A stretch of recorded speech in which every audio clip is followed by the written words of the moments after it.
Hello అండి, welcome back to my YouTube channel. నేను మా పాపతోనైతే ఈరోజు కర్రీ చేపిస్తున్నాను. అదేంటి అంటారా, బంగాళదుంపల పులుసు అనమాట. తనైతే చాలా కోపంగా ఉంది, కట్ చేయలేదని. కర్రీ ఎవరైతే చేస్తారో వాళ్ళే కట్ చేయాలని చెప్పాను. చాలా కోపంగా కిచెన్లో తనే కట్ చేసుకుంటుంది. నేనే నేర్పిస్తున్నాను, వాళ్ళ డాడీ నేర్పించమన్నారు. ఆడపిల్ల చేపించాలి, వంట పనులు అలాంటివి ఇప్పుడు తెలుసుకోవాలి అని. సో ఎలా చేస్తుందో చూసేద్దాం, పదండి.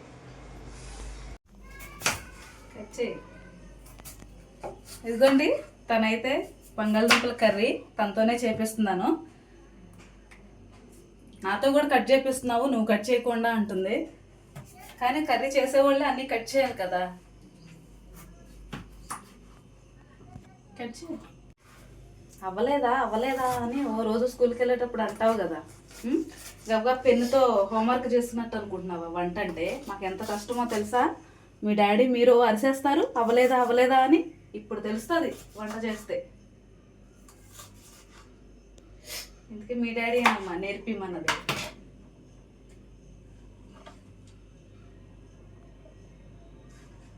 వెలిగించు, గ్యాస్ వెలిగించడం కూడా రావట్లేదు. రావటం రావటం ఏం లేదులేండి. తనైతే టమాటా రైస్ చేసిద్ది, కోడిగుడ్డ పుల్లడి చేసిద్ది, మ్యాగీ ఒకటి చేసుకోవటం వచ్చిలేండు. ఆయిల్ పట్టు అంటే సుతారంగా తెస్తున్నా, స్పీడ్గా తీయి. ఇట్లా చేస్తే పెళ్ళి అయిన తర్వాత అంతే సంగతి, ఇంకా వంట అయినట్టే. కొంచెం వెయ్యి, ఇంకొంచెం పోయామా. ఓకే, కొంచెం కాగాలి. పప్పాయి, పచ్చని పప్పాయి, ఆవాలు జీలకర్ర, కరివేపాకాయ. నేర్చుకో, ఎందుకు కొంత భయపడతావు? స్లోగా వేసుకోవాలి, అలా ఎక్కకూడదు. కట్టు, వండు, వండేది నువ్వే. ఇవాళ మీ డాడీ తినాలంట నీ చేతి వంట. ఎలా చేస్తావో అన్నయ్యని డాడీని మమ్మల్ని ఏం చేద్దాం అనుకుంటున్నావో వెయ్యి. ఉల్లిపాయలు స్లోగా వేయాలి, స్లోగా.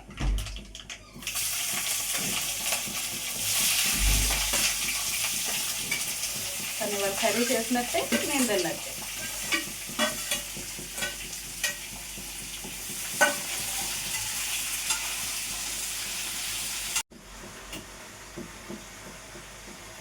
స్లోగా ఎక్కువ, కొంచెం స్పీడ్ పెంచు. అంత స్లోగా వేస్తున్నావేంటమ్మా? ఇలా అయితే నువ్వు వంట చేసినట్టే, మీ డాడీ తిన్నట్టే. సాయంత్రం అయ్యేలా ఉంది.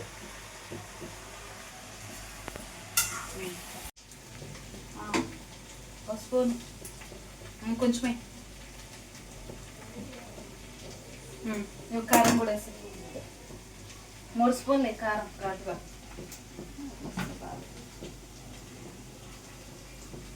ఇంకో స్పూనే కలుపు.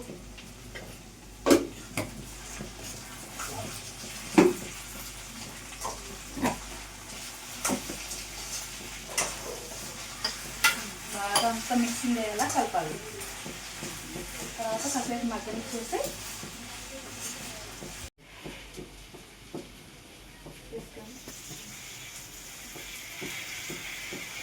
పులుసు అండి, బంగాళదుంపల పులుసు అనమాట.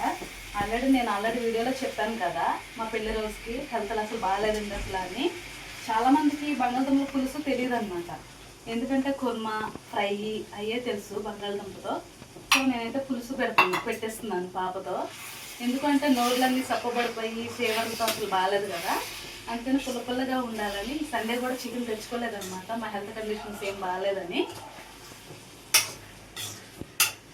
ఇంకొంచెం వాటర్ పోయి,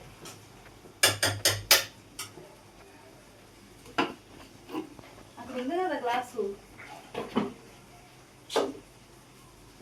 ఉందమ్మా. పుల్లపుల్లగా నోటికి బాగుండాలని బంగాళదుంపలో పులుసు పోతిస్తున్నాను.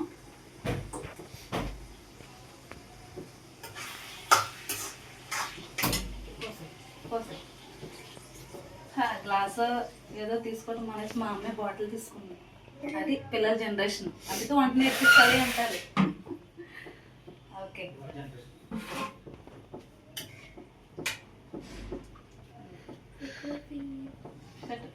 అవి పెట్టేసి బాగా ఉడకనిచ్చేస్తే నోటికి పుల్ల పుల్లగా ఉంటుంది. పులుసు అయితే రెడీ అయిపోయిందండి. బంగాళదుంపల పులుసు మా నోట్లో సప్పబడిపోయి చక్క పుల్ల పుల్లగా తినేస్తాము. నేను చాలా కష్టపడి వంట చేశాను. మా ఛానల్ని సబ్స్క్రైబ్ చేసుకోండి. కొత్తగా చూసేవాళ్ళు మా ఛానల్ సబ్స్క్రైబ్ చేసుకోండి. కామెంట్ బాక్స్లో కామెంట్ చేసేయండి. Thank you. బాయ్.